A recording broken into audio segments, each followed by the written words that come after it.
Good afternoon, everybody. This is the Disaffected live stream. I'm Josh Slocum.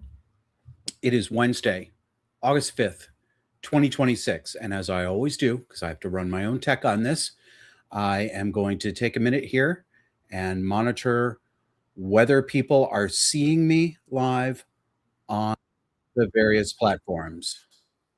Yep. Okay. We're up on YouTube. Are we up on Rumble? Bear with me, and thank you for your patience.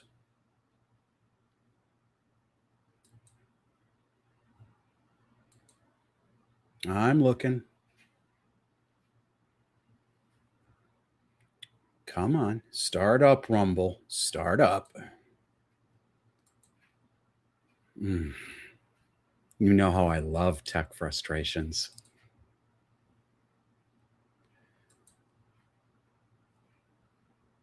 Okay. I'm trying on Rumble. Trying and trying. Making me wait for ads. And there it is. Is this live? Is it not? Yes, it is. Okay. Very good. Sorry, I don't know any other way to do this. If you guys fucking stream to Rumble and you understand why it takes this long, please tell me. And for Rumble viewers, I want to tell you too, I know that our Sunday show, our flagship show that comes out Sunday nights at 9 p.m. U.S. Eastern, has been coming out late for you on Rumble. And I want to explain why. I cannot tell you why this is happening, but uploading to Rumble has become so slow. And we checked and we really don't believe it's on. I don't think it's on my end, and I don't think it's on Kevin's end. But I'm talking upload speeds for our video of 300K per second. It's that bad. It's been taking hours for us to upload. So we get ready to do our regular upload and all that stuff. And Rumble has just throttled it down to nothing. I think they're trying to push people indirectly and not honestly with disclosure. I think they're trying to push people to their paid creator platforms. So we'll try to do better about that. Sorry about that. But that's how it goes. So thank you for joining us. I'm disturbed about something, and I can't get it off my mind, so I'm going to tell you about it. Really shook up by something I saw this afternoon. And I'm not saying this to tease you. I mean what I say. I'm going to advise you not to look at what I looked at. I'm not trying to make it worse by mentioning it, but because I know that a lot of you will come across it, I do want to say this. So you may have heard that the commentator, social media commentator, Perez Hilton, crazy gay guy who went on about Britney Spears for a long time, seems to have had some sort of, and I say seems to have recently in the past couple of years had some sort of conversion experience. He's extremely sick in the head. And he went on TikTok live last night, and no, I'm not watching TikTok all the time, but yes, all these videos cross-populate on other platforms. Let me stop defending myself. Don't make me have to defend myself. He went on TikTok live last night in what was clearly a psychotic state. And when I use these terms, I mean them in their literal meaning. I'm not being funny. I'm not using them for color. I mean literally psychotic. He was in a psychotic state, delusional, disconnected from reality, and he seems to have, I say seems, but it looked real. He seems to have cut himself to pieces with a knife live on camera. He was covered in blood, and I'm not going to describe it any further. I strongly suggest that if this pops up in your social media feeds, please don't watch it. It disturbed me the way it disturbed me on a, I can't use other words. I have to use these words. It disturbed me on a spiritual level, on a soul level. It wasn't just mildly distressing, and I wish I hadn't seen that. It felt like a punch in the gut where I actually live inside me. It felt just horrible despair. It was one of the most grotesque things I've ever seen, along with the knowledge that this man has 3 children. I don't know the status of these children. I have seen claims that they have been taken, that other family members have them. I hope that that is true. I have had this reaction to a couple of what they call horror movies in the past. And I say what they call horror movies because the ones I'm thinking of, I don't think they're properly labeled as horror. I think the only honest way to describe them is torture pornography. Movies that are meant, the director means for you to participate in on-screen torture and to feel aroused by it. It's disgusting. It is the most disgusting thing. It's the most disgusting stance that a director can take toward an audience. And I had that reaction a couple of decades ago when I I watched the film Hostel, Hostel. I strongly suggest, if you're sensitive to these things the way I am, do not watch that movie either, because I went around for 2 days feeling sick in my soul, and I had a difficult time sleeping. So I don't get that from a lot of things, but there are some things that reliably get me there. This is one of them. I don't know what the hell is going on in entertainment, in Hollywood. I mean, we know everything is fucked, right? I talk about it on the show all the time. We know that people who are in entertainment, in Hollywood, in the arts, in cultural production, we know that they're much more likely than the background population to be disturbed, traumatized, mentally ill, or some combination of all these things, and also caught up in an entertainment and a Hollywood culture that has normalized deviance, mental instability, narcissism, self-destruction. So once you get there, it's really hard to it's obviously quite hard for people to get out. Very few people do get out that we hear or see about. Very few get out unscathed. That's always been the case.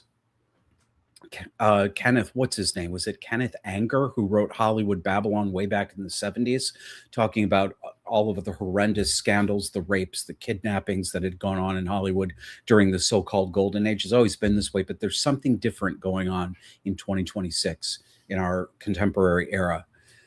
Something much deeper and darker, or there's just much more of it going on than there used to be. And I don't know what it is. You guys talk it out in the chat, throw some ideas out.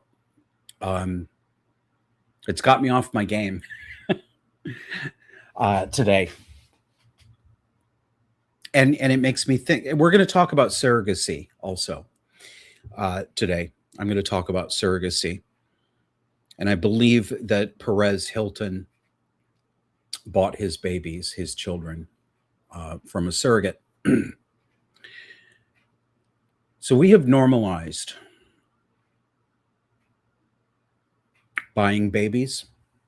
We've also normalized selling babies. That's what I'm going to talk about today. The villain in the surrogacy transaction, who has always disappeared as a villain, because it's the mommy, because it's a woman, and women are only victims. They're never villains. These women sell their babies. They sign contracts. It's not just the men buying them who are the villains. They are villains.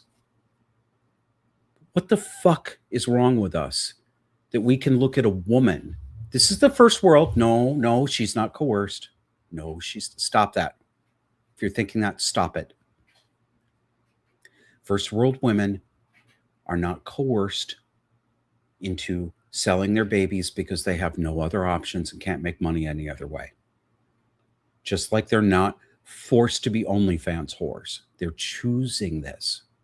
Agency, full adult female agency, making a choice to sell your baby. So this has been completely normalized. Even conservatives, alleged conservatives, have accepted this. Guy Benson. What is he on? Is it Fox News that he's an anchor or a commentator on? If I'm wrong about that, please correct me. My apologies. He's a gay guy who has also bought babies with his husband. And I see conservatives, including name brand conservatives and you may listen to. Oh, it's so wonderful to start a family. Even conservatives think it's okay to sell your baby to homosexual couples. Here I am being one of the 5 homosexuals in the entire United States who will actually say, yeah, gay parenting is bad for the child. I know. If there were anything left for me to be canceled from, I'd be recanceled right now.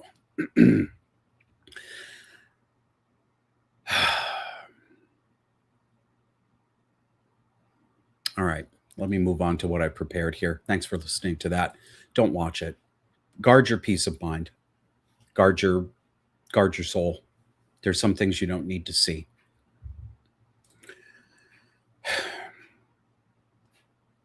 I was putting together the notes for this stream today. I tried to distill it down to a theme, and the theme I came up with is we, our society, the West, we can't tell the truth.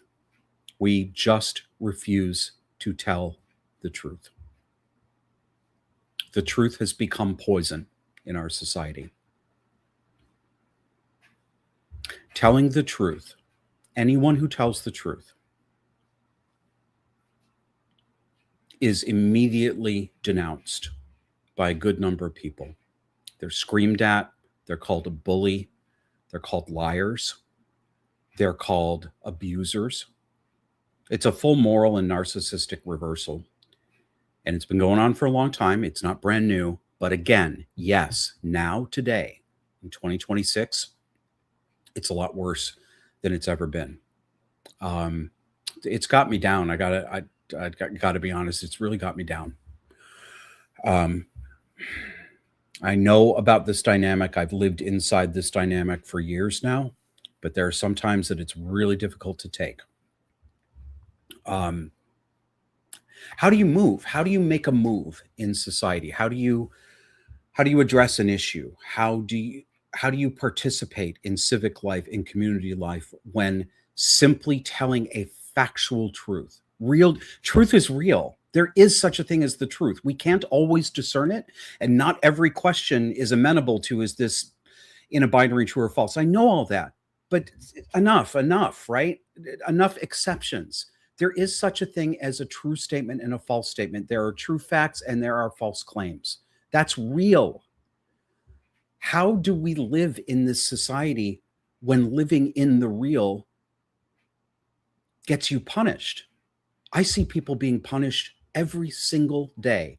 People with great big platforms, people with almost no platforms at all, simply saying this isn't true or this is what's really going on, and just the dissent, the screaming. And yes, I know social media, but it is not just social media.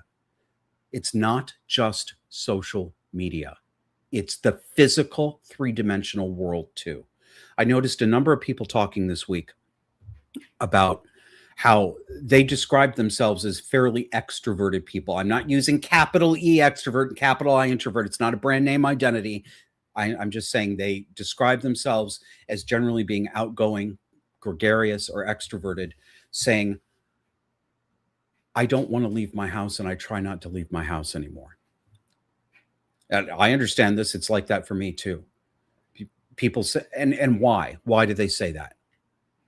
For the same reasons I've said it. They don't want to make small talk with the cashier at the grocery store, if the cashier will in fact look at them. And if they're under 40 years old, usually no. The answer is no. They will not look at you and treat you like a human, because that's like for boomers or something. You can't even have casual conversation in a store or restaurant without risking walking over a tripwire. Somebody's going to bring up Trump. Somebody's going to bring up vaccines. Somebody's going to bring up partisan politics. Almost anything you say will be a trigger for someone to insert a political slash cultural slash moral high dudgeon moment. I noticed another woman this week who just I was pleased to get the company in my misery, but she described it as feeling like she was an invasion of the body snatcher. She could not predict. She couldn't predict any topic that wouldn't provoke this response. The most innocuous things, like saying the price of gas is really high. Just have somebody come up and start talking about, well, if you'd bought a more fuel efficient car, if you cared about the environment, or if fucking Donald Trump didn't do blah, blah, blah. It's everywhere all the time. And if it's not everywhere all the time for you, audience member, you may live in a nicer area. But this isn't just blue Burlington, Vermont. It is, but it's not just that. This is creeping out everywhere. And I'm happy for you if you do live in an area where this doesn't happen, but I warn you not to be too goddamn smug. Okay? And some of you are smug. The ones who say, well, just move to a better place, or that's never happened in my town. Well, I'm glad, but don't fool yourself. Don't think that your nice red state town is invulnerable to this. You are not invulnerable. This has made inroads everywhere. Talk to parents who have enrolled their kids in parochial schools or Catholic schools even. They're getting woke programming in church-run schools. Go look at Salt Lake City. Think of the Mormon culture out there. The Islamists and woke have infiltrated Mormon culture. Salt Lake City, I discussed this on the show a couple of weeks ago. I showed you a picture of a young Black woman who looks like she could not be more than 25 years old, on the police force, Muslim, from an African country, with a fucking hijab on. Somalian, actually. Her last name was Shire. That's the Mormons. Do you think you're safe forever? You're not. Watch out. You have to actively guard against this stuff. So on the theme of we can't tell the truth and even conservatives can't tell the truth, there's our number of commentators I listen to regularly. While I'm doing things, I don't. Sometimes I'll sit down and listen to the whole show, but I've got a rotating crew, and there are a number of Black conservative commentators who I enjoy listening to.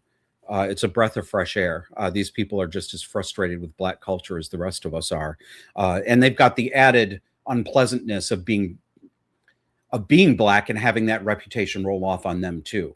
And I understand what that feels like, being a homosexual and having, all of the criminal and immoral shit that goes under the LGBTQ plus label affects how people perceive me too. But this is important to remember. And if you are in a minority demographic, if you're a homosexual, if you are Black, if you are Jewish, if you're, whatever it is,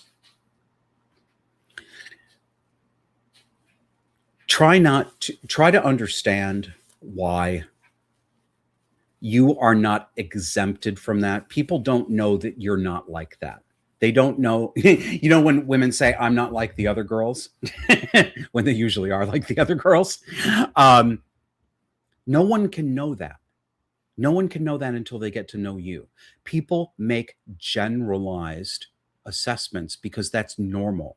It's not bigotry. It's not out of bounds. It's not breaking a moral rule to say generally, I've had bad encounters with this kind of people, and until they prove themselves otherwise, I'm going to assume they're like that. That is normal. It only feels morally illegal to you because that's what our culture has taught us since the 1960s. This doesn't have any historical precedent. People 300 years ago weren't going around saying, not all, don't make generalizations, nah, nah, nah, nah, nah. That's part of the Marxist, narcissistic, communist turn that has happened in this country and in the West, mainly since the 1960s. If you are in one of those groups, please try to be more understanding of, let me turn it around and say it a different way. I was thinking about this a couple days ago while I was cleaning the house, and mentally drafting notes for the next show. I see every single day, every day that I get on the internet, I see countless people expressing disgust, horror, and all sorts of negative things about gay people, homosexuals, bisexuals, LGBTQ. You can say all you want. You can say all you want. The LGP is not part of the T. You can say that until you are blue in the face, and some people do. It is not going to change the perception of the public. You have to accept that, right? If you want them to see you differently, you have to get to know them and you have to get out in front of it. But that also means that you don't get to be tetchy and childish and act like somebody has done a wound to you personally because they couldn't telepathically divine that you're the one woman or the one gay or the one Jew who isn't like the majority. That's not a reasonable expectation. People don't owe that to you. They have not trespassed against you because they couldn't telepathically divine that you were the odd one out. You have to show that yourself. And so I was reflecting on how angry I see members of minority groups get.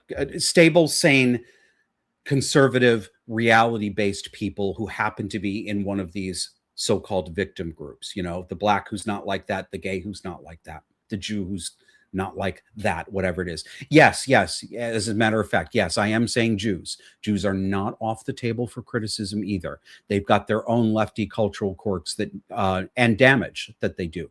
And that's not anti-Semitism, and it doesn't mean that I think October 7th was a good thing. So let's make sure we don't start that. They get very personally angry, and they say, not me, not me, not all. And I thought about the fact that when I see even horrendous and violent sentiments being expressed about gay people, I have zero emotional personal reaction to it anymore. I did for most of my life. I know exactly what this feels like. It was me. I was this person. So I'm not speaking about something I don't know about. This was my world and my life too.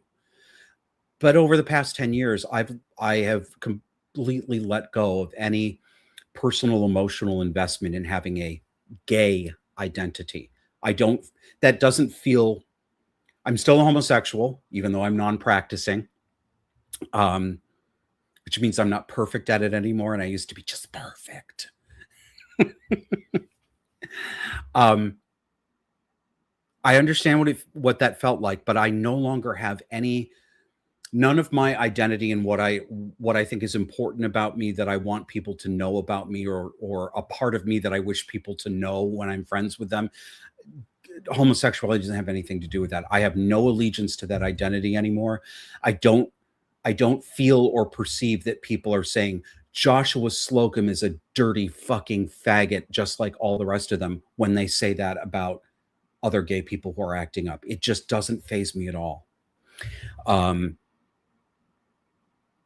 I didn't think I'd get to that place, but I did. And I didn't do it deliberately.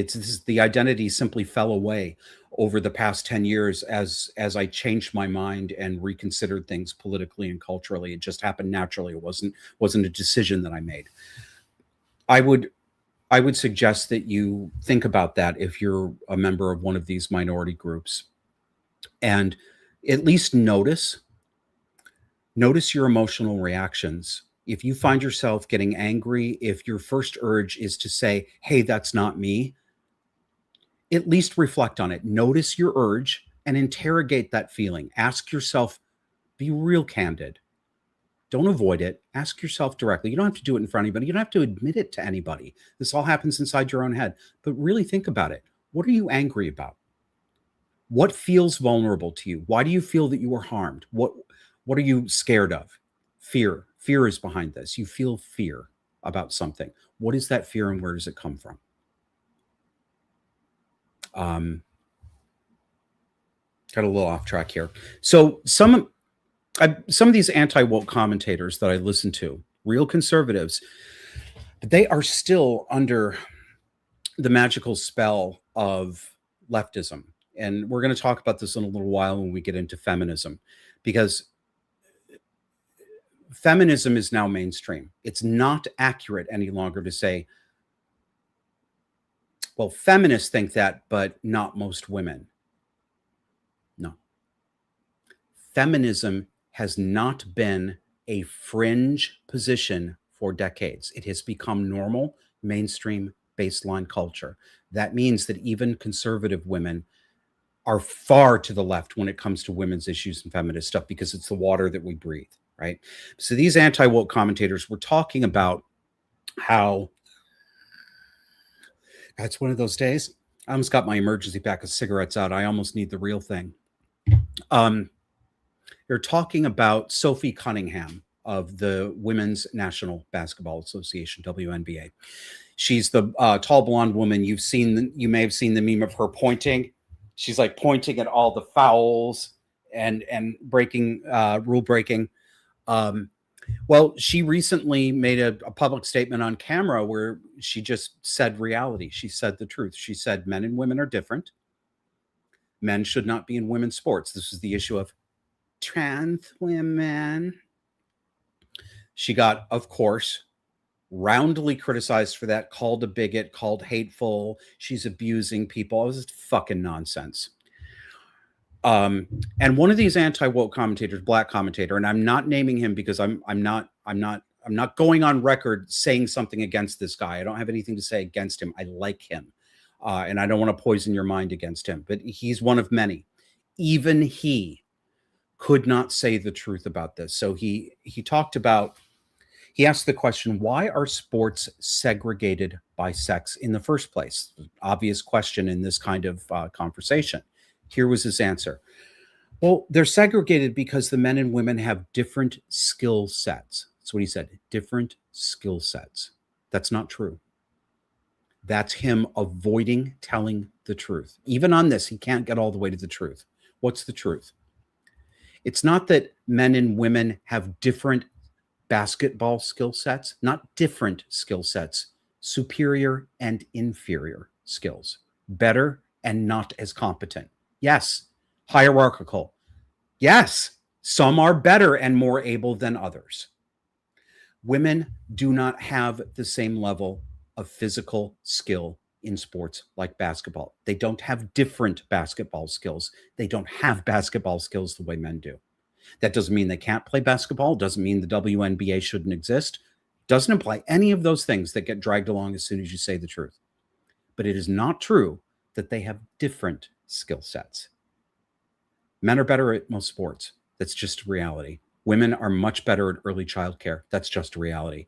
And you know what? My saying that torqued a few people. I know it did. Think about how we have degraded and denigrated the value of child rearing. You can only be offended by that if you hear, oh, he's saying I'm only good at taking care of kids. Examine the premise under that. The premise is taking care of kids is not important. It's not an accomplishment. And you're degrading me if you're saying I'm suited for that. You're saying I'm not good enough for anything that really matters, because raising children doesn't really matter, does it? No, actually it doesn't in our culture. That's why we have surrogacy.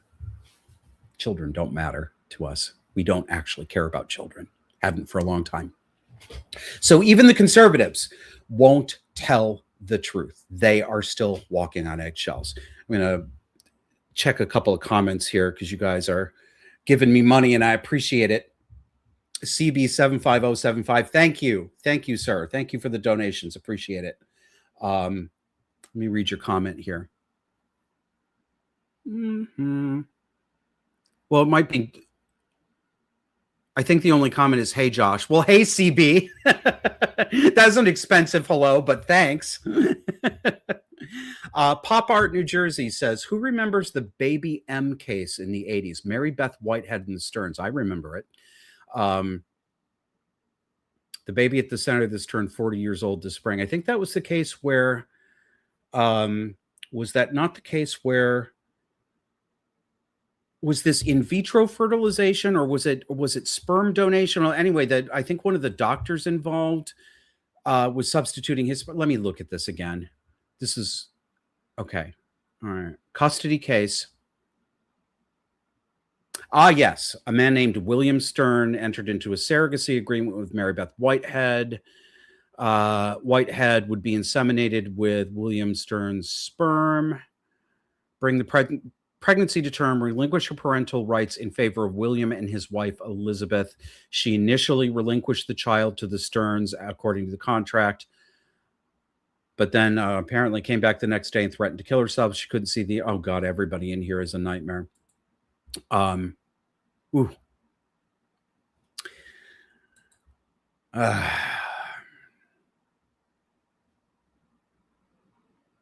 That's why we shouldn't be doing this. Surrogacy comes a little later. I want to show you some conversations that I've noticed. Let me put this up first. There's a writer named, I don't know if this is her name. I don't know if it's her pen name, but she goes by Mega Lillywhite. She is an illustrator of children's books, and she's a Substack writer. And I have a lot of time for her. She talks a lot about the value of motherhood, and has a lot of criticism for modern narratives about motherhood and women that denigrate motherhood and that feed the feminist resentment. And she's been commenting recently on how people will excuse evil women. The most evil women you've ever seen, women who murder their children, are still seen as victims instead of being murderers because they're women, simply because they're women. So she's got one up. Her blog is called Classical Ideals, and the title is How Women Become Evil, the Lindsay Clancy Murders and Mom Slop Propaganda. I can't read the whole thing because it's behind a paywall, so I just had a preview. But she writes, how do we protect women from becoming evil? To not indulge their worst inclinations and become a monster, in particular, the devouring mother. And this is the beginning of her article. On January 24th, 2023, Lindsay Clancy fatally strangled her 3 babies to death with an exercise band during the half hour that her husband was away getting groceries. Though we can perhaps begin to accept the existence of one evil and insane woman, it is much more difficult to accept how thousands of ordinary mothers responded to this tragedy. They defended her. She's right. If you haven't seen it, just watch these conversations. Mega asks, why? Why did they defend her? It is statistically unlikely for all of them, the defenders, to be insane and evil. What pernicious idea has infected them, and how? When the most basic of moral questions are answered wrong by many people at the same time, it is likely that the viciousness that informs this wrong answer can and will touch our own lives too. Lindsay Clancy, the murderer, then is not a unique case, but rather a canary in the coal mine of something more serious that has happened to the modern Western woman, and something which we must work swiftly and efficiently to remedy, if primarily for the sake of the children they will harm otherwise. We're going to come back to that theme in the surrogacy section. And sort of as part of this conversation, I put this up on Substack. I'm going to read you what I was responding to first. Man who goes by the name Granger. He's a marriage and family therapist. He's written a guest post on my blog. Really good guy, conservative, straightforward, real therapist, not a coddler, so far as I can see. So he puts on Substack, I posted on Facebook that men die of suicide 4 times more than females. Not kidding. The first 3 comments were from females stating the following. It doesn't matter how many men die. It only matters why. Men should stop being so selfish. Men are in denial and need to face this. Not absolutely no acknowledgement that the suicide of a man could be tragic, that itself was sad. It was just seen as another deficiency of men. Zero of this vaunted empathy that women claim to have, none of it. None of it. And subsequent comments following up on that proved his point. So I wrote in response, no matter how uncomfy or angry it makes men and women to hear this, it's the truth. Women's behavior has been out of control for years, and women are never held to basic standards of morality, decency, or even just not being evil. Men are punished for merely expressing distress at being mistreated by women. If you express distress at the mistreatment, you are called the abuser. This culture is sick with matriarchal narcissism. I stand by that. It could have been a lot stronger, too. Well, got a comment from a guy who sees the same thing I do. He writes under the term the Diogenes Project. Says, right on the money, Josh. I can think of no better example than Emily Wilson's misandrous translation of the Odyssey. Emily Wilson is the feminist translator of the most recent translation of Homer's poem, The Odyssey. And it was her translation that director Christopher Nolan used as the basis for his script in his blackwashed, woke-washed movie, The Odyssey.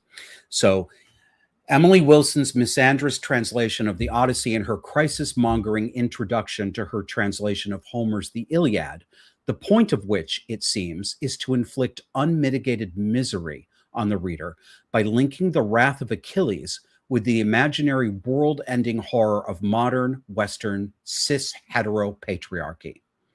Wilson speaks of achieving an experience of, quote, intimate alienation intended to discomfit readers who, when white males, are implicated not just in the sufferings described in the epic texts of Homer, but in the imminent demise of the entire biosphere. Describing Penelope in the Odyssey, Wilson observes, her work is all about undoing. Yeah, we get that, says Diogenes. He makes good points. Now, there's never a thread like this on any platform that is not infected with some sort of nasty, resentful, borderline personality style feminist. How do I know? Well, I don't know for sure. But you know what? I can smell borderline personality disorder from 16 miles away on a cold winter day. It ain't that fucking hard. So let me introduce you to Kathleen Lowry, who responded to my post with this. The main problem society has is wrong-headed translations of Homer by women, not, say, homicides and violent crimes committed essentially exclusively by men. Who, boy. Yeah, I know, twat. I know. You know what's amazing about that? This is the result of, it's just a fetus. It's not a person. It's not a human life. About a quarter of all pregnancies in the West end in abortion, elective abortion, convenience abortion. Less than 1% of them are ended because of actual rape. Whether or not you believe that abortion should ever be practiced, whether you agree with it in the first trimester or the first 2 trimesters or not at all, wherever you fall on that, wherever you fall, this is the result of claiming that unborn children are only fetuses. They're not people. So why did we do that? So that women can pretend that when they have an abortion, at whatever stage they have it, for whatever reasons of convenience, so they can pretend that they have not done anything that is even remotely morally in the neighborhood of murder. I'm not saying all abortion is murder on a par with it. I'm very conflicted about this. But it is a human, and you are killing it. It is killing a human. It is. But this is what they come up with. Homicides and violent crimes essentially exclusively by men.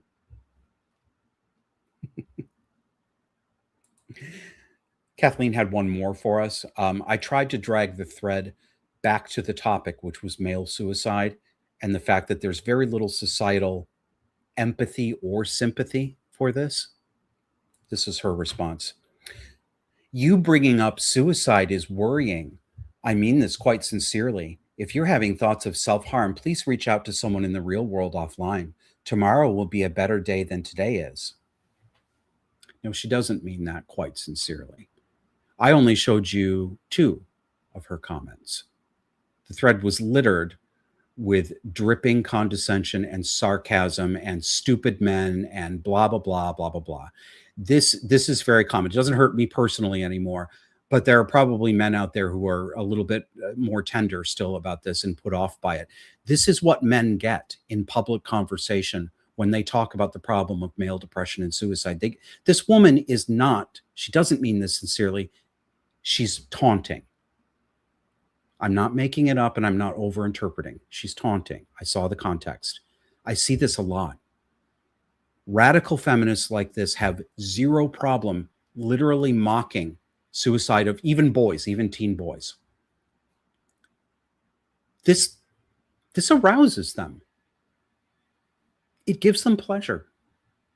They like being able to say, I don't care if you're dead and I kind of like it. Tee-hee.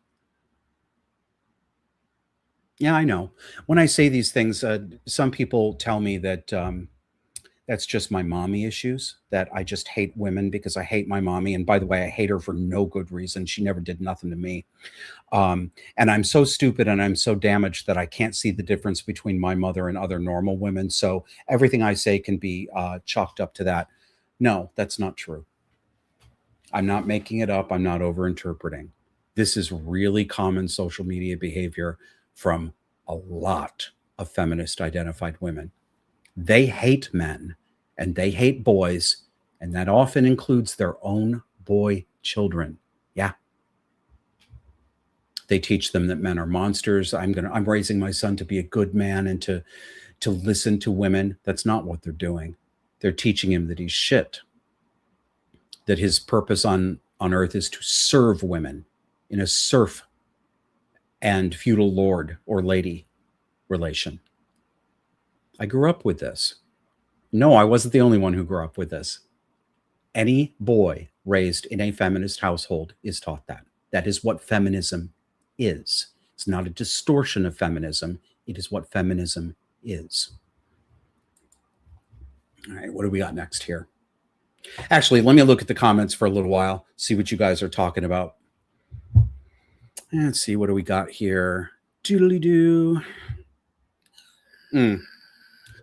CB75075, $5. Thank you kindly.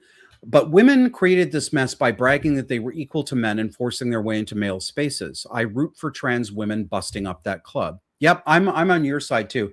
You guys, CB75075, I've spoken to him offline. I've known him only online, right? But he's been part of the disaffectant community.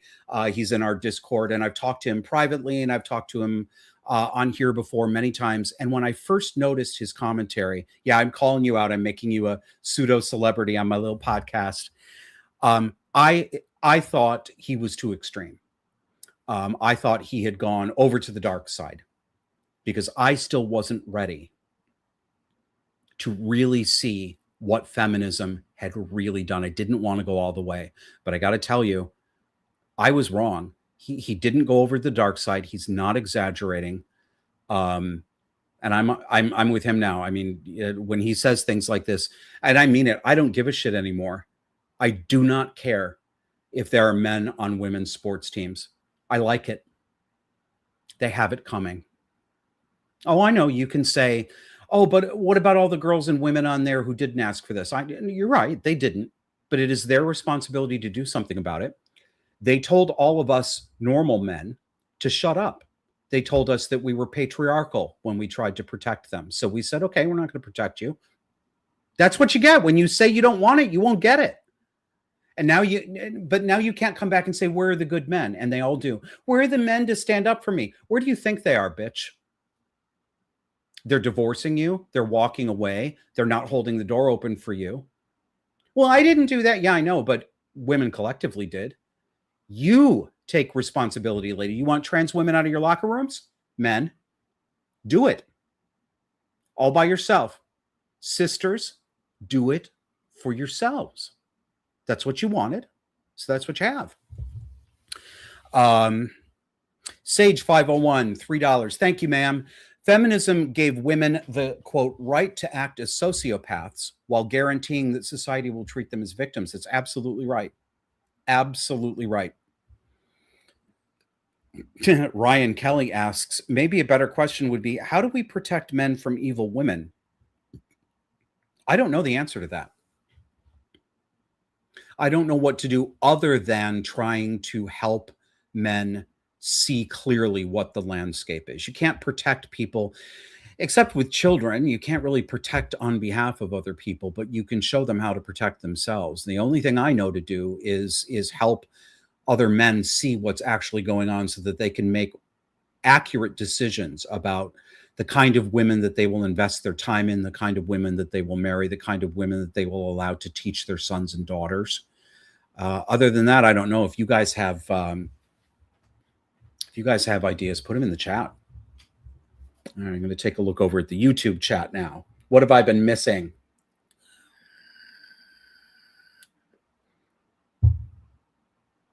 Ryan Kelly, another good comment. He says, we need to change society in order to effectively combat evil in all its forms, including toxic femininity. To the degree evil is a personal failing, society often gives it a pass. Yep, that's true. And Jennifer Atkins is right about this too. She says it's covert narcissism, even though it's not really covert. I know it doesn't seem covert to me at all anymore, but you'd be shocked at how many people. Well, I'm going to put it back up here. I'm going to read this again. This is a perfect example of covert narcissism that is almost never detected by normies. People aren't clued into what cluster B is, what this Marxist mindset is. And I'm afraid that's the majority of the country not clued in.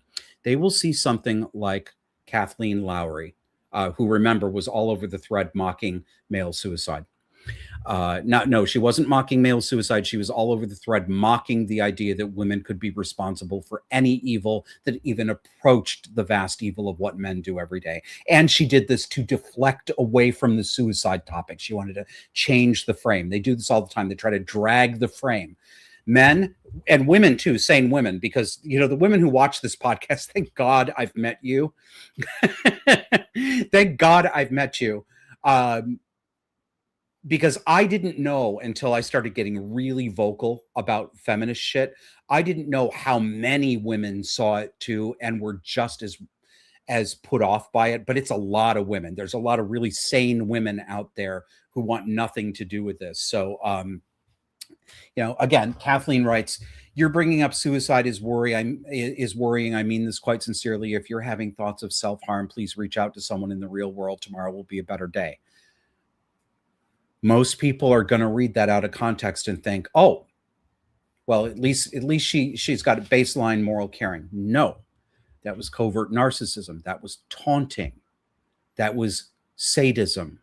That's sadism. It's gleeful, the gleeful taking of pleasure in contemplating the pain or the death of people that you dislike. Very common in feminists. Because almost every woman who explicitly identifies as a feminist does have a cluster B personality disorder. Sorry. Oh, Kitty Cam, say hi, Mina. You're my favorite kind of pussy. You're adorable, but please go away for a moment. Where am I here? Let me go back to my notes. Here's another example. This is almost too on the nose. Libby Emmons, she's editor for the Post Millennial, the online publication. She put this tweet up. And she's referring to a news anchor. She says, "This anchor thinks it's, quote, sexist to say that a high school boys team would beat a WNBA team, but it's also true. The world champ U.S. women's soccer team was beaten by high school boys too. It's not sexist. It's just true. That's why women's teams should be for women only. And she's right. This Minneapolis news anchor, I'm going to give you 1 minute of her screed, and you can already see what she look. Okay, you guys, look at the screen. Look at that woman on the left. Are you going to tell me that you have no idea what her political opinions might be? Do you have no clue at all where she's going to go with this? Or do you see the uniform she's wearing and make a pretty reasonable deduction? I think you're going to recognize. I think you're not going to be surprised. So let's play her. One last thing tonight. The entire world of women's sports is facing the debate within its own leagues of who should get to play and who should not. And a voice that often shouts loudly in that debate is a right. I'm going to stop right here. I'm sorry. I do have to stop and point this out. All of these grooming choices, let's go through them. Let's start with hair.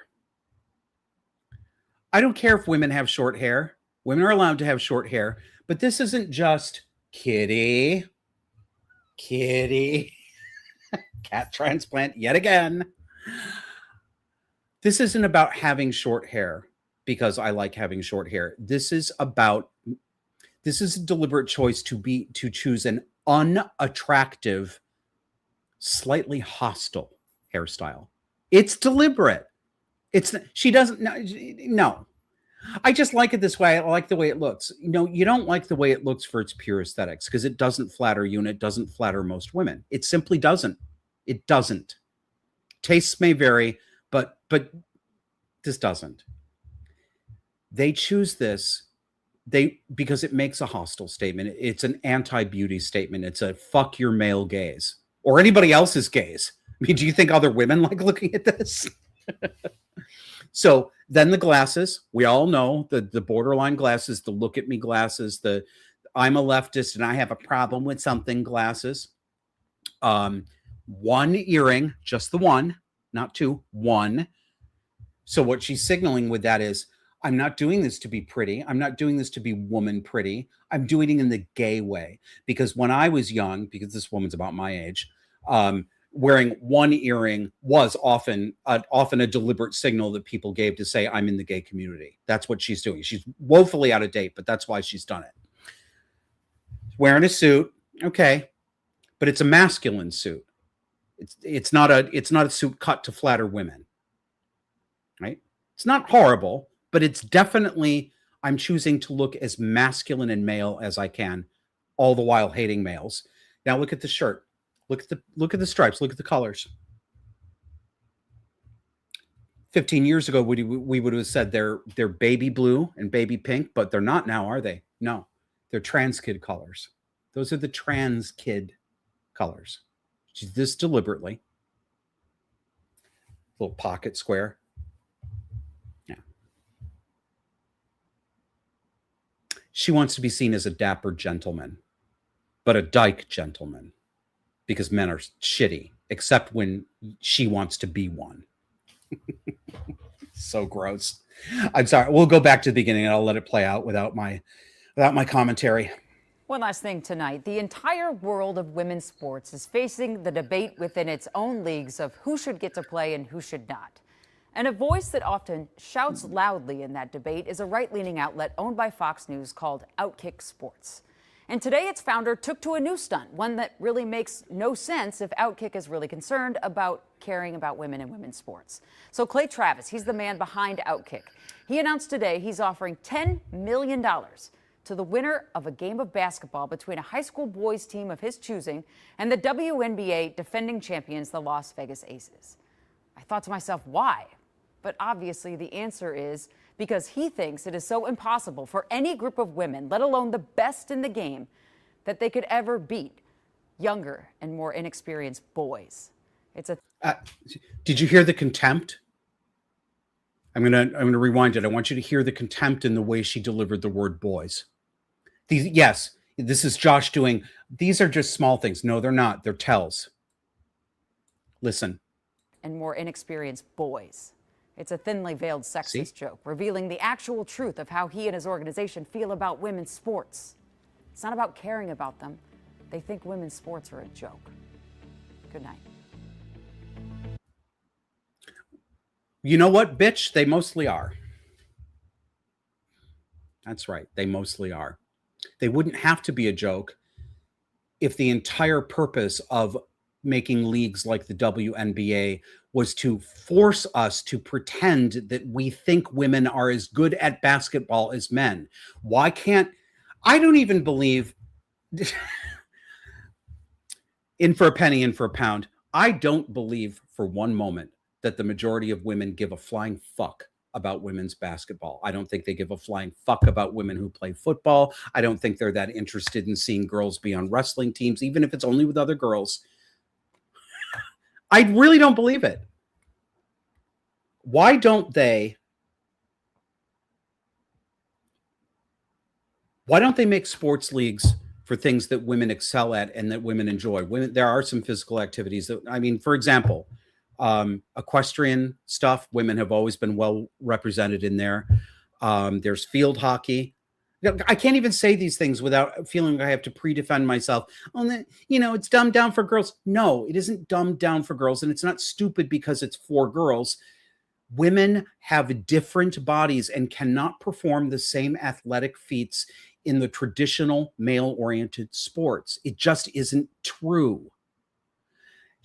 This woman, what is her name? I wrote it down. Let me not do the thing I've been criticizing other people for. Her name is Jana Shortall, and this was on KARE-TV out of Minneapolis, and it aired on August 3rd, 2026. I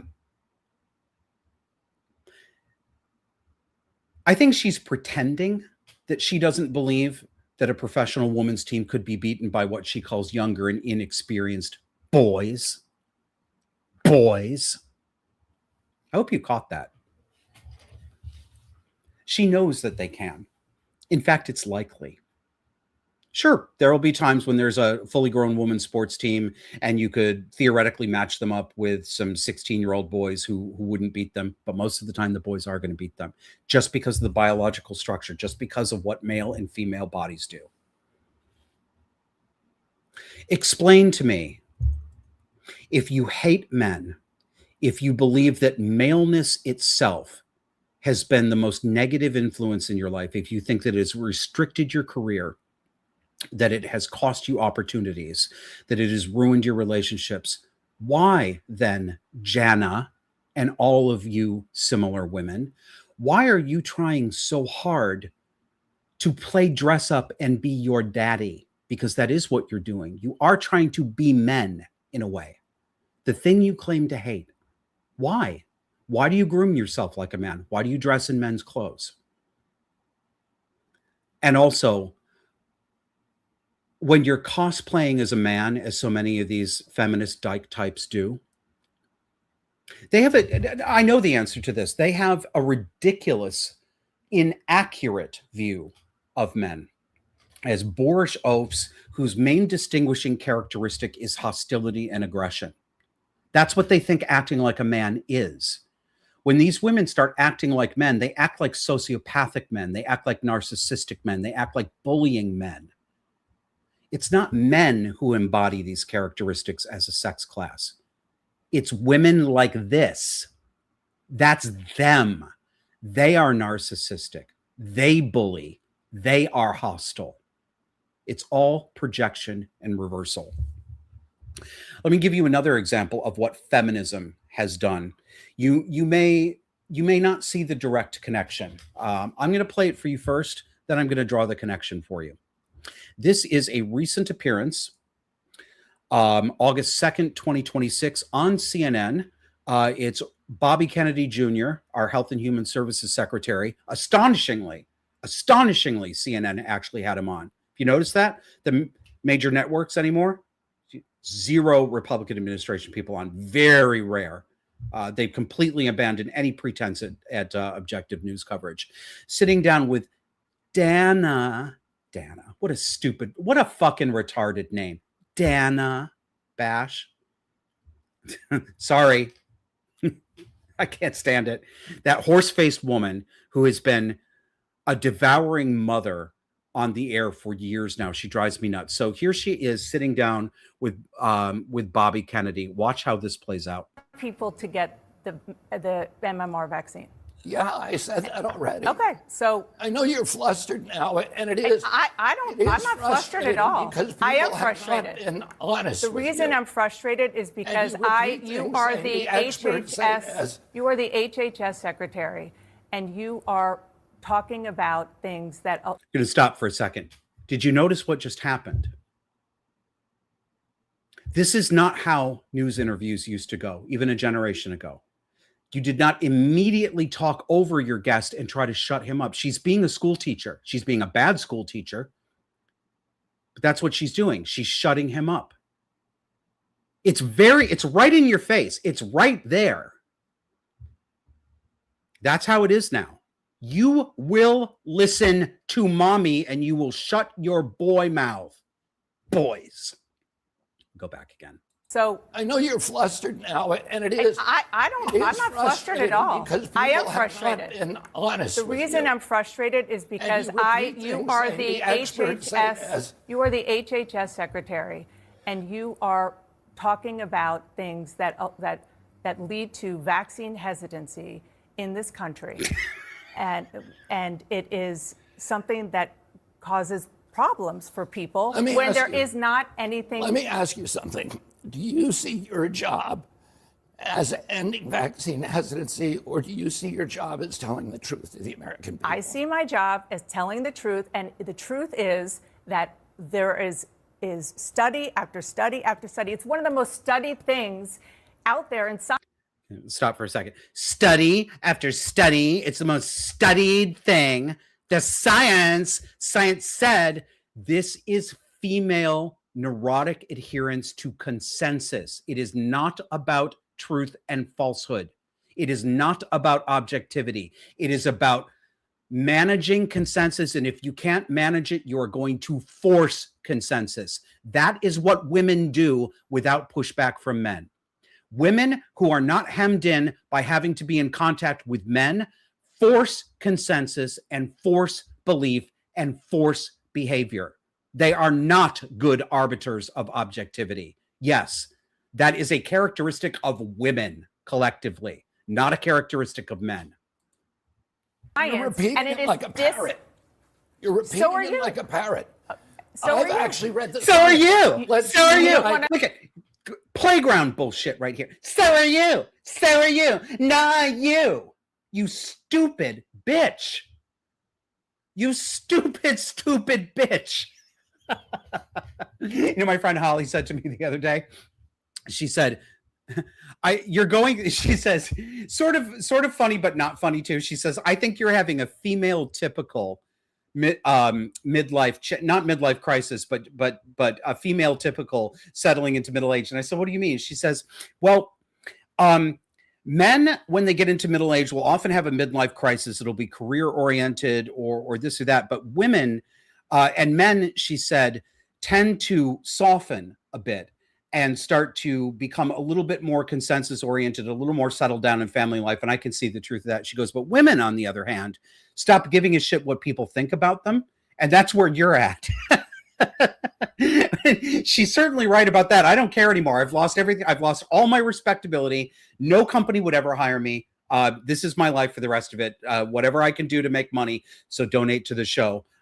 Yeah, I don't care anymore. I do not care what people think about me. I'm tired of this bullshit. Let me try to get you through one video without me interrupting.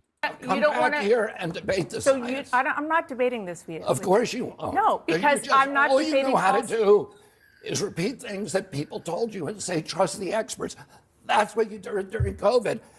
Now we know that Anthony Fauci, who was the expert, was lying about everything, about masks, about social distancing, about natural immunity, about the transmission from the vaccine, about the source of COVID.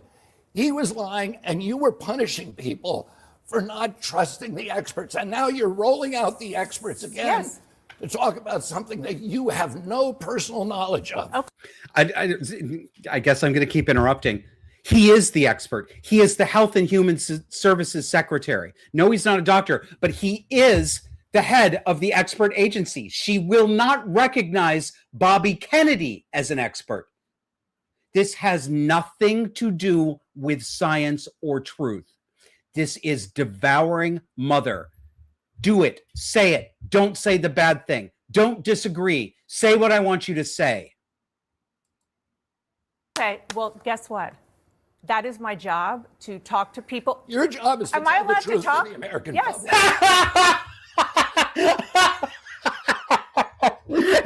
You know, right now, you can't see her. She's behind the scenes in the studio, but my sister is right upstairs because she lives there now, which is totally awesome, by the way. She's waving to you from the background. I know she can probably hear me through the floor as I scream and cackle. Oh, you can't? Oh, that's good. Because she's telling me no, she can't hear me. I'm glad about that, because sometimes when I'm by myself and I get mad about stuff and I'm writing a script in my head, I start yelling. So we have to go back to this. Back it up here. Back it up. Back it up. Back that ass up. Well, guess what? Well, guess what?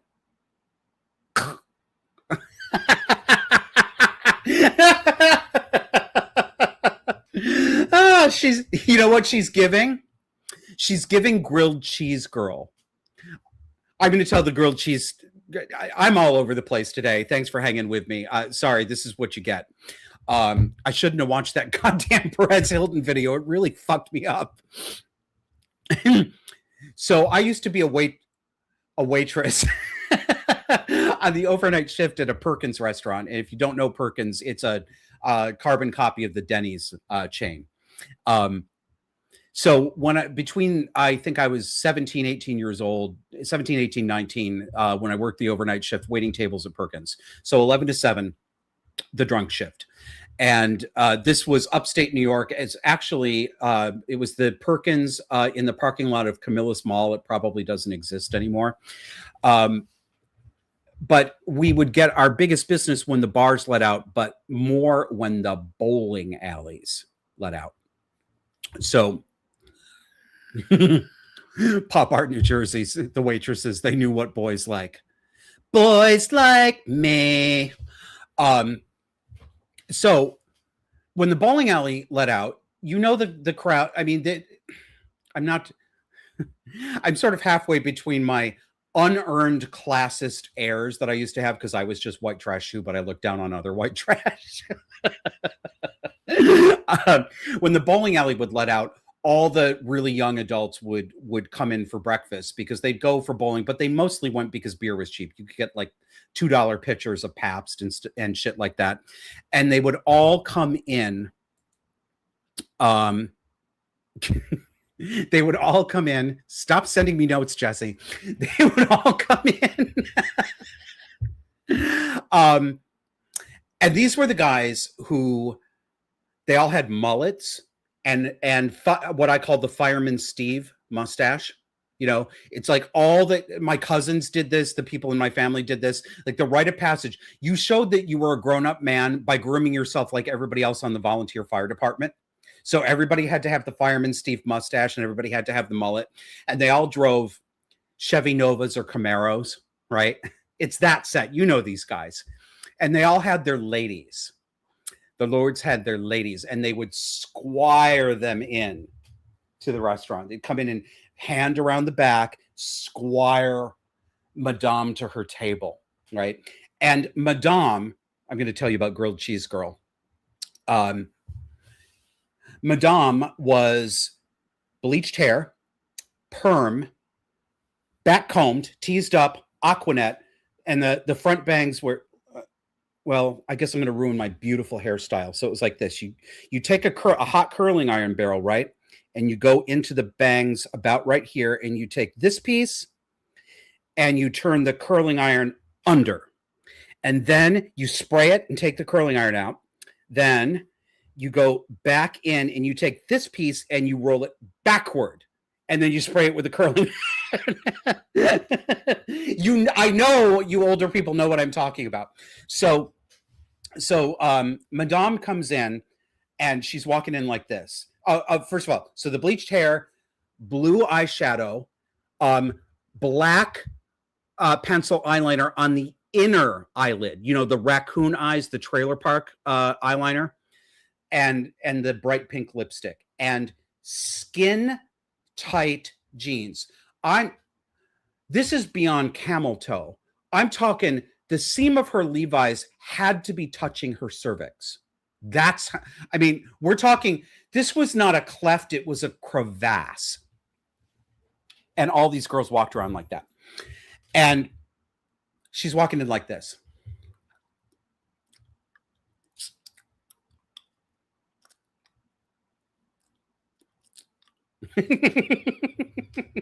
Sits her down, given the menus, go over to take their orders.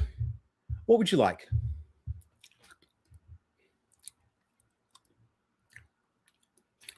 Gracias.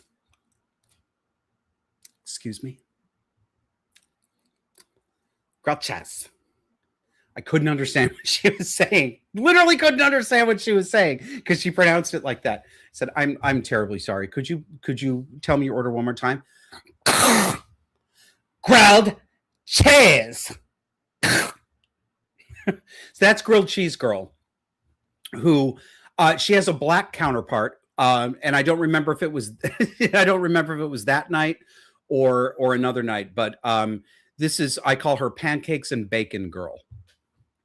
And she's the black version of that girl. She's coming in like this. Mm-hmm. Mm-hmm. Mm-hmm. Sits down. I ask her what she'd like.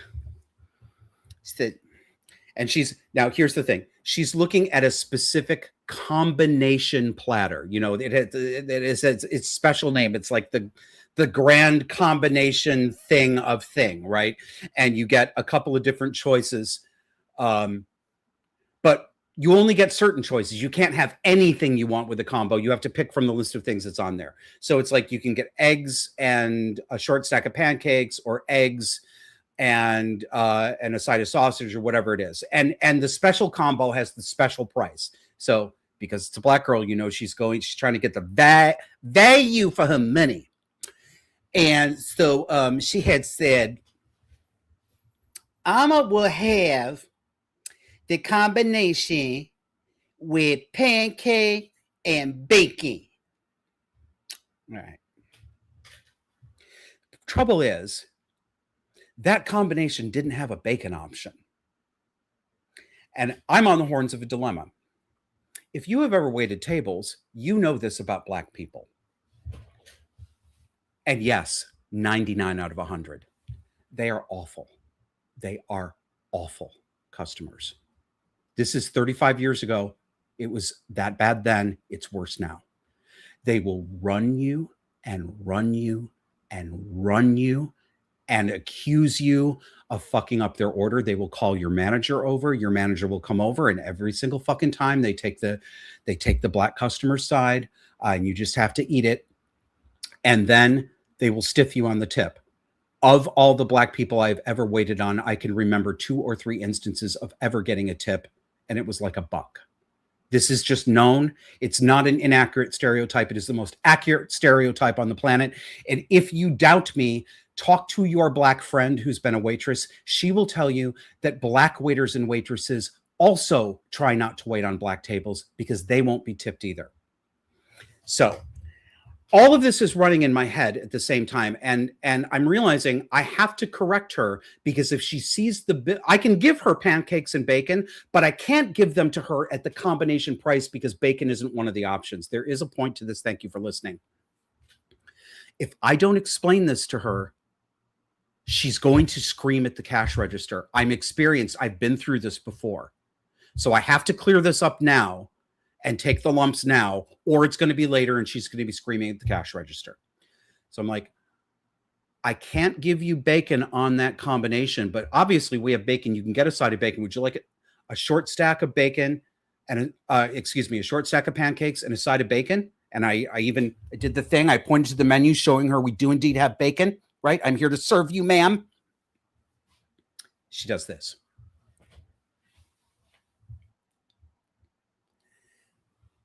let me see if I understand. You gonna tell me that I can't get no pancake and bacon? I can't get no pancake and bacon? And I'm so tempted, of course, to say, no, I am not saying that you cannot get any pancake and bacon. Like, no, you can definitely get pancakes and bacon, but I can't give it to you in the combination. That's why I can't believe this. It just devolved from there.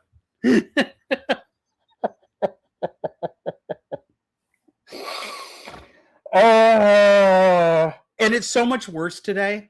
It is so much worse. I guess I'm sorry. I left this horse-faced cow on your screen. Let's go through the rest of it. I just wanted to draw your attention. She got me thinking about grilled cheese girl because of this ridiculous. Let's see if we can watch that part again. That is my job to. That is my job. To talk about something that you have no personal knowledge of. Okay, well, guess what? That is my job to talk to people. Your job is to Am I tell the allowed to truth talk? to the American Yes. public. Am I allowed to My talk? job is to get as much information as I can. And to maintain what we were doing, a posture what we were of doing, fierce skepticism what we toward were government doing authority. in COVID and still, with regard to these vaccines, is getting the best information, the best science that we can, and putting it out there. And sir, what you are doing is causing information to be out there that is not accurate. Who was lying to The you? National Academy of Sciences. What you are doing, sir, is causing information to be out there that is not accurate. Play that again in your head. Play the syntax of that sentence again in your. I'll say it for you again. What you are doing, sir, is causing information to be out there that is not accurate. Do you hear it? Do you hear how awkward and stilted and ridiculous how that's just stupid. That is the most inelegant, awkward way to say something. Why? Because she is flustered. She's very flustered. She's angry. She's on the back foot. She's surprised. She shouldn't have been inviting Kennedy on, but she's not expecting this. She doesn't. Dana does not have to defend herself almost ever. She is never held to account. She is never pushed back on. She never has to have interactions with people who disagree with her, even civil interactions that would cause her to have to moderate, to think about what she's saying, and maybe to respond and to approach it differently. No, she's flustered right now. She's angry that he won't just sit down and be a good boy and let her talk over him. So she does the reversal. She claims that he's talking over her. Am I even allowed to talk? Well, guess what? It's my job. What are you, 15? Are you 15, grilled cheese girl? And I'm supposed to take this seriously. I'm supposed to call her a career woman. I'm supposed to call her a news anchor. Get off the stage. Lord. Whew.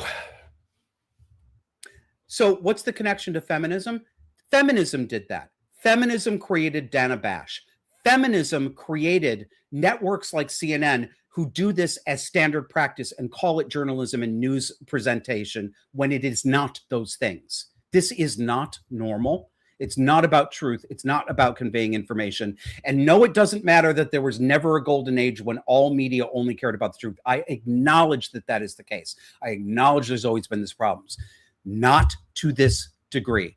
There was a time. I was a working journalist for only 3 years around the end of 99 to 2002. So it wasn't there long, but I did work for a newspaper.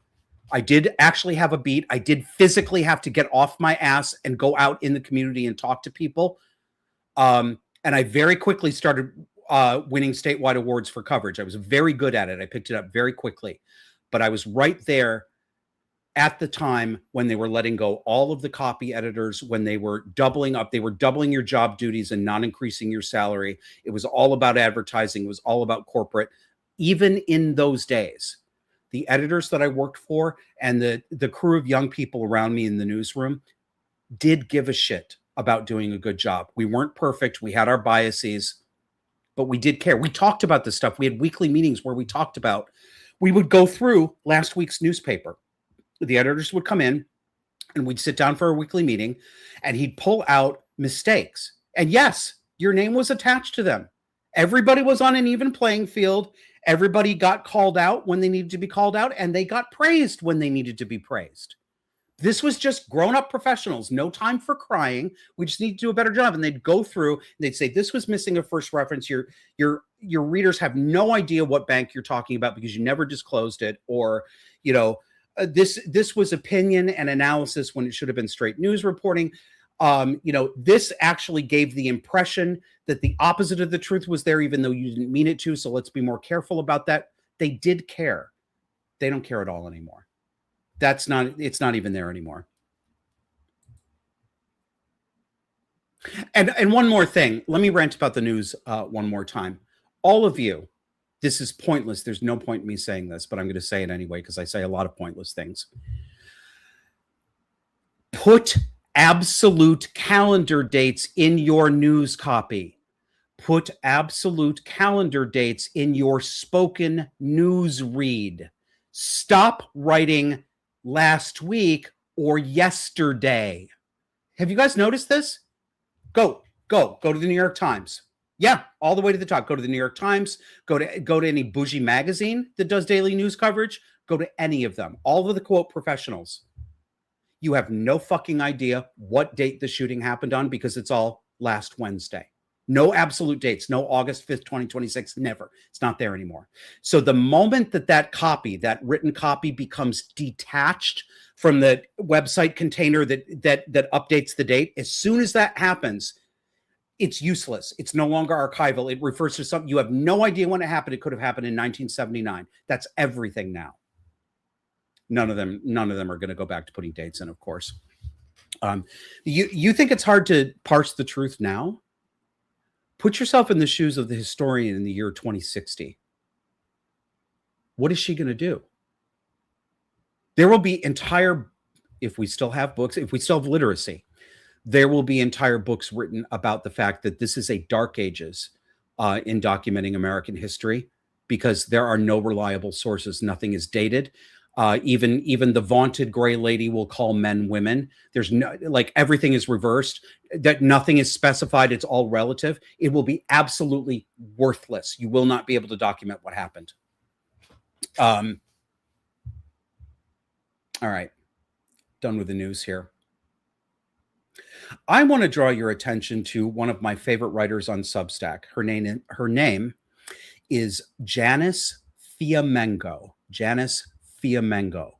I'm going to put up the cover image for her latest Substack, titled "Feminism Cannot Be Reformed." Janice Fiamengo she's retired now. She is a former academic feminist. She is one of the people that she's now criticizing. I have so much time for her. She had an intellectual conversion experience analogous to something like what I went through when I became a conservative, something like what many of you went through. She built her career as an academic feminist. She put all this bullshit out, and then she woke up and she said, "Oh my God."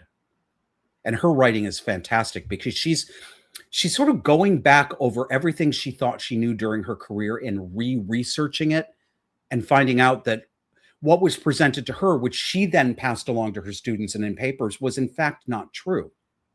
Let me read to you a little bit from her latest article. This article that she just published on Substack is a modified version of the foreword to her book that's coming out soon, which I can't wait to get.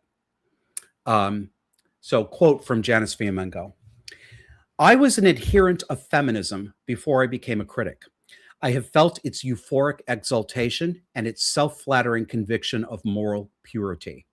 Later, I recognized its hubris and moral hollowness. Unlike others who have criticized feminism's excesses, I contend that although there are some moderate feminists, there was never a moderate feminism, inspired by reasonable goals or untainted by anti-male fanaticism. Feminism did not go wrong at some point in history, whether after the second wave or before, whether in anti-sex or pro-sex zeal. It was always rooted in resentment and envy, warped by utopian longings and false notions of female moral superiority. We'll stop there for a second. She's absolutely right.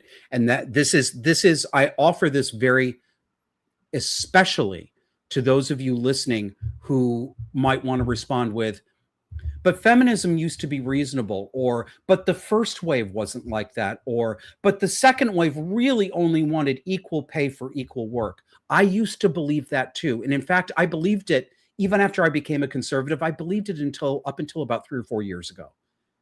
I don't believe it now, not because I don't want to believe it, because it's not true. It really isn't true.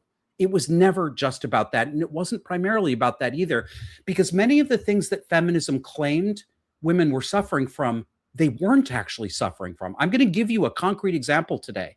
And I guess I pray that if you're still sort of sentimentally attached to second wave feminism, that you will be willing to hear this and that you won't just throw it out, because you're not going to like it. I'm not saying it to be mean, but you're not going to like it because it gives the lie to this idea that, well, there was a reasonable second wave, but then it all went off the rails. No, it didn't. It was always off the rails. Back to Janice.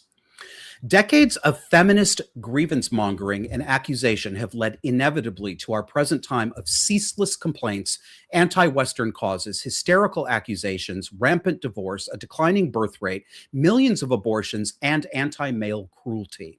Feminism has undermined and will continue to undermine the stability and viability of all Western societies. This is a former academic feminist. She continues, no, it's not, quote, just feminists. It's most women these days. Sounds like me, right? It's not me. It's a woman saying it. Feminism is baseline normal. No, excuse me. I'm sorry. It sounds like me because it is me. I mixed up my own notes with her quotation. I'm sorry. Pardon me, Janice Fiamengo. I didn't mean to put words in your mouth, but this is what I think. Feminist thinking has been baseline normal since 1960. It is literally the water that we fish don't know exists because we've always been in it. Back to Janice, quote, in my writings, I usually try to distinguish between feminists and women. Not all women hate men or take satisfaction in the thought of their suffering, and many do not identify as feminists. However, it is not always possible to maintain that distinction. Few women are alive today who have not been affected by at least some feminist assumptions. Many women, even non-feminist ones, think of themselves as belonging to a historically oppressed group. Most accept as a matter of course that special legal protections, global recognition, government programs, annual celebrations, and cultural initiatives should promote women's advancement and well-being.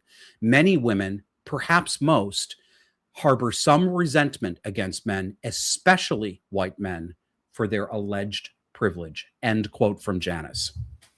Let me give you the concrete example. This is from Janice's work as well. Many of you probably believe that United States women could not have bank accounts, could not have credit cards, and could not buy a house until the mid-70s. Take stock for a minute. Do you believe that? Okay, that's our baseline.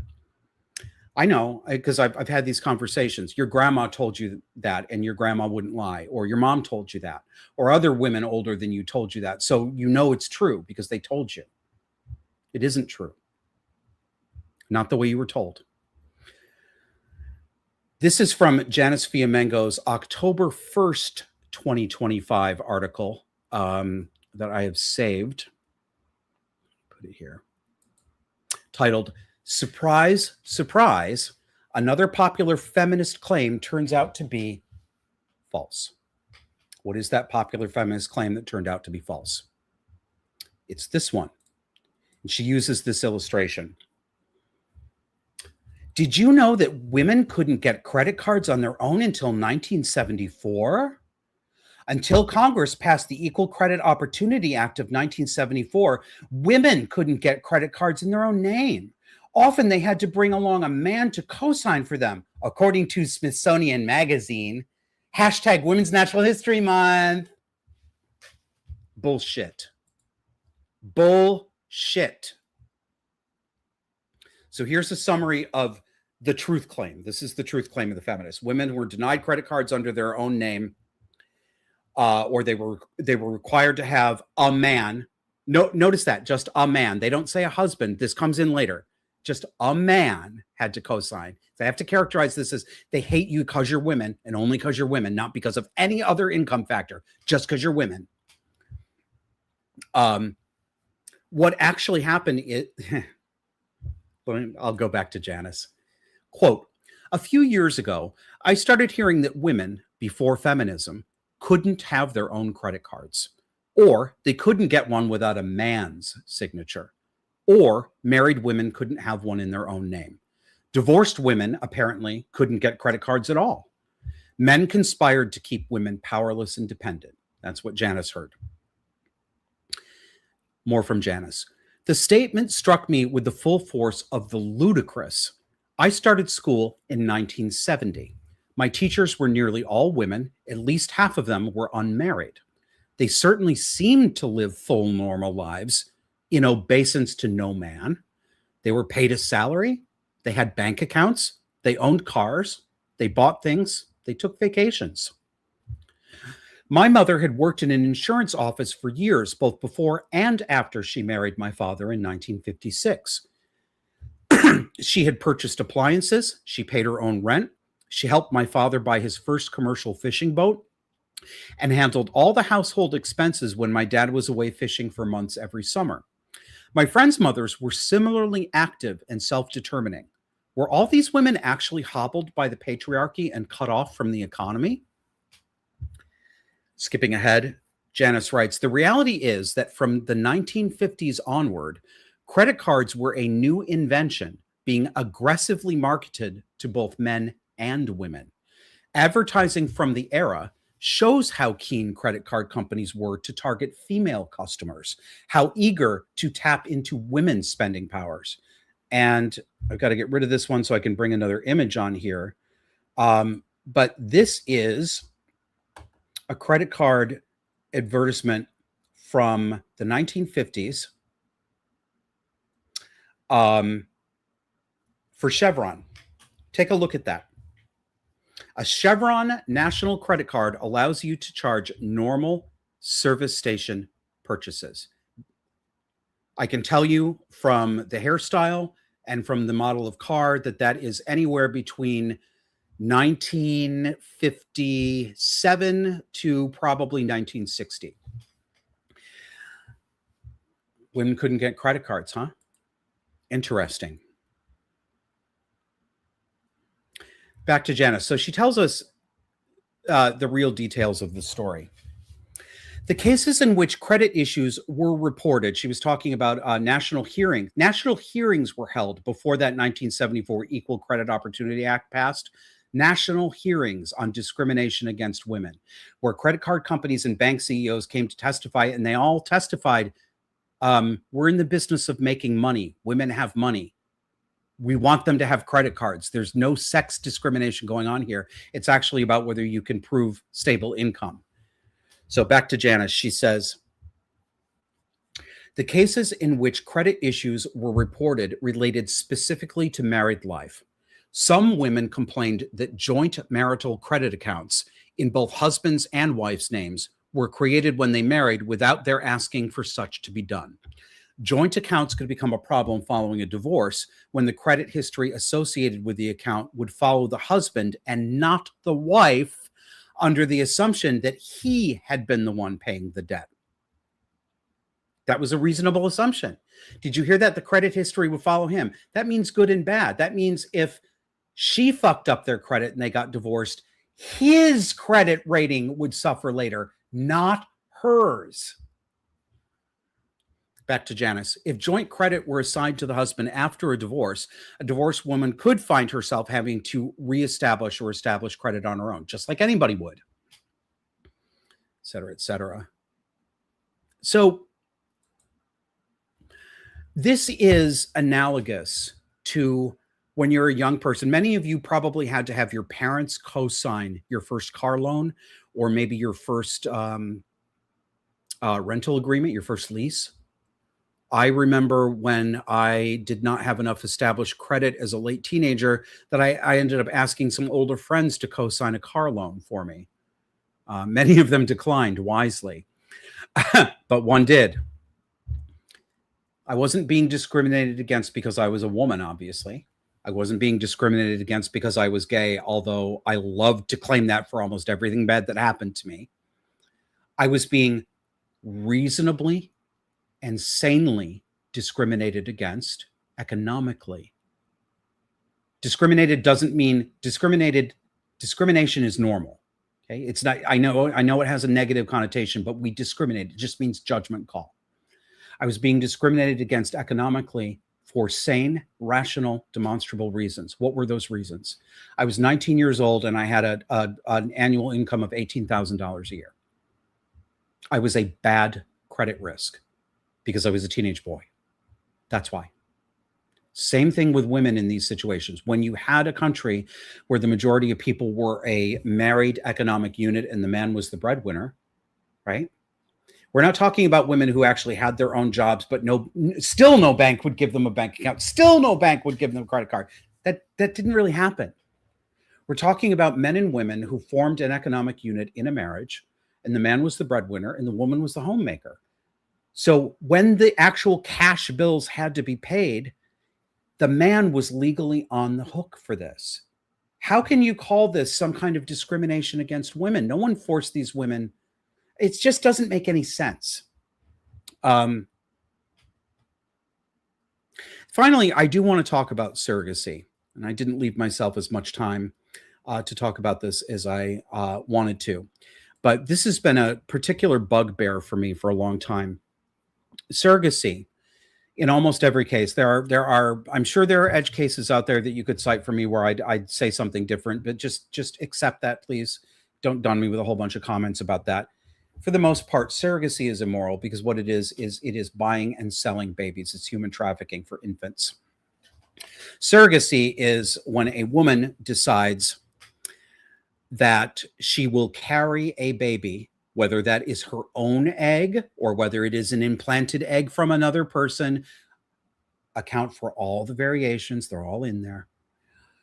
She will carry a baby on behalf of another person or another couple, and then she will give that baby to them. But it isn't just giving, it is selling the baby, unless you're in a case where it's within the family and it's changing hands without, money. I still don't approve of it, but there is a slight moral difference there. Surrogacy has become normalized. Remember the comment a little while ago from somebody who said, do you remember the case of baby M back in 1980? I remember it. It was a huge national topic of conversation. No one had ever heard of being a surrogate. What? You're going to carry a baby from someone else's sperm? First of all, nobody knew that was technologically possible because that was brand new technology then. And it struck the American public correctly as nightmare technology. This was like Brave New World, literally like the novel Brave New World. And then you're going to give your baby up to somebody else and deprive him of his mother? What? Today, it's just normal. You see glowing stories of surrogacy on Good Morning America, on CBS Evening News, in the pages of The Atlantic. It's all just happy. I saw some pro-surrogacy women commenting on this online. What's wrong with you? Why are you objecting? Why don't you see the beauty of being on a journey to build a family? A journey. And it's always her journey. It's always mommy's journey. Something wonderful is happening for mommy, for her. The baby is disappeared as a sentient being with interests. Disappeared. It's only ever about what the adults want. It's what mommy wants, and it's lately what the gay men want when they want to buy babies. They make me sick. These men make me sick. But the women make me just as sick. They are just as much villains as the men are. And this will tie in the theme that I opened this stream with today, when I said that we cannot tell the truth, and even conservatives will not tell the truth. They will not tell the whole truth, and they won't tell the moral truth. Let me put it on your screen. Where is it? I'll probably have to get rid of this one too. Bring this one up. This is a tweet from podcaster and writer Lila Grace Rose. She is a conservative. And she says, breaking, McKenna is a 35-week pregnant surrogate fighting to save Gabriel, the baby growing inside her. At 20 weeks, Gabriel was diagnosed with a serious heart condition doctors say can be treated after birth. The buyers wanted McKenna to abort. She refused. Now they are suing her, and McKenna has filed for custody to protect Gabriel's life. Pray for McKenna, baby Gabriel, and an end to the commodification of women and children. Do you see the problem here? I'm actually going to wait. I'm going to wait a few seconds. If you see the problem, will you say so in the comments, please? I want to see if anyone sees it before I point it out. As I scroll down here. Doodly-doo. Look over here. Well, I can't wait because that's not good. That's not good stream television. A couple of problems. I think some of you will have gotten it. Who are the villains in this transaction? No, you know what? Actually, no. I'm going to ignore that. Who are the villains in this transaction? Who is doing an immoral activity by participating in this transaction? Name them. List them out. The buyers, the people who are buying the baby. There's another one, though. Do you know who it is? Lila doesn't mention it. She talks about buyers. But if there's a buyer, doesn't there have to be a seller? Yeah? Who's the seller? McKenna.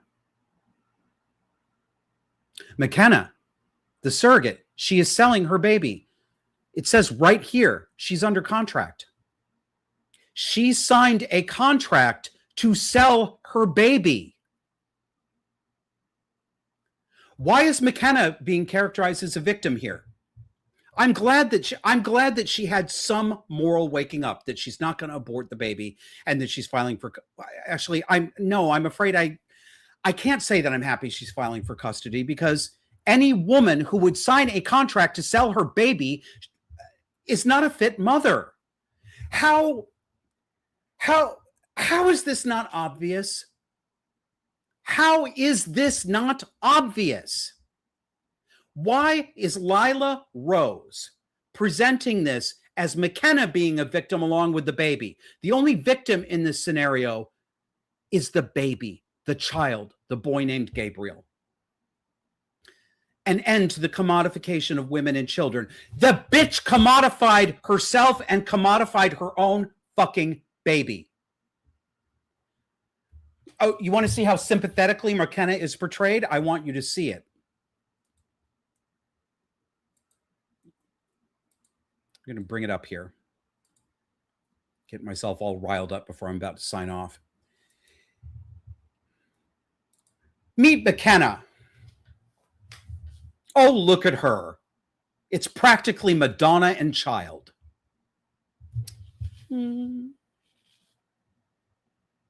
This bitch signed a contract to sell that baby that's in her womb. Didn't she? Didn't she? Anybody going to notice it? Ever? This is feminism. This is narcissism. You know, not for nothing, but look at her.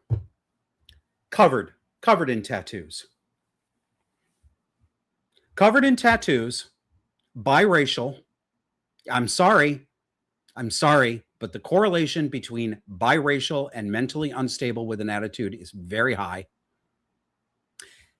And she signed a contract to make money by selling her baby. Do you think McKenna appears to be a fit mother? This isn't hard. You know, it reminds me. So quaint now. And yeah, I'm going to come back to one of my obsessions, the movie Mommy Dearest, about actress Joan Crawford, who adopted eventually 4 children. The ones you remember are the famous ones, Christina and Christopher, because Christina, her daughter, wrote the book Mommy Dearest that became the movie. Eventually, Joan adopted 4 children, but she didn't adopt them. She bought them from a baby broker who was connected to mafioso Meyer Lansky. Do you know why she bought them instead of adopting them? Because we used to have morals. There's a scene in that movie where Joan Crawford first goes to the adoption agency, puts in an application. She's single. She's been divorced. She's had 7 miscarriages. The adoption agency denies her. They will not allow her to adopt a child. She gets furious. She says, why am I an unsuitable parent? And the adoption agency lady says, you are a divorced woman with an active career, and we have a moral and legal obligation in this job. We have a moral and legal obligation in this job. That moral obligation was to place the baby in a healthy 2-parent family, not in the hands of a crazed, alcoholic, divorced actress. That scene wouldn't work anymore because no one would understand it. Would they? They wouldn't understand it. Well, what's wrong? She's a single mom. Those of you who've seen the movie will remember the scene prior to that too, when she's walking on the beach with her boyfriend and he scoffs at her wanting to adopt a kid with the same reasons. She says, I never had a father. I can be a mother and a father to a kid. I can do both. Well, look what happens. Now, what was scandalous in the 1930s and 40s is completely normal today. And if you even signal lightly that you think there might be something abnormal about it, you will be screamed at. You will be called abusive. You will be called a misogynist. You will be called a fundagelical, because you don't want children to be bought and sold. But even prominent conservative podcasters like Lila Grace Rose present the villain, the seller, as one of the victims in the transaction. You tell me with a straight face, how much discrimination women suffer. Come on, leave a comment.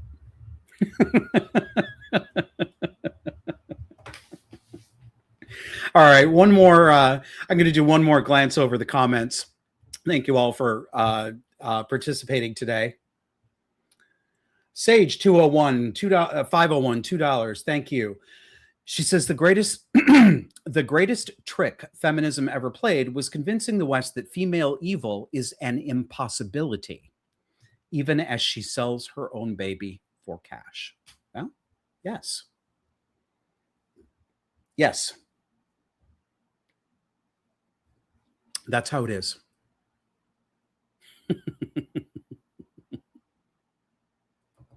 All right. That's going to be the stream today. And the next time I do the stream, I will promise not to watch a Perez Hilton video that gets me all discombobulated.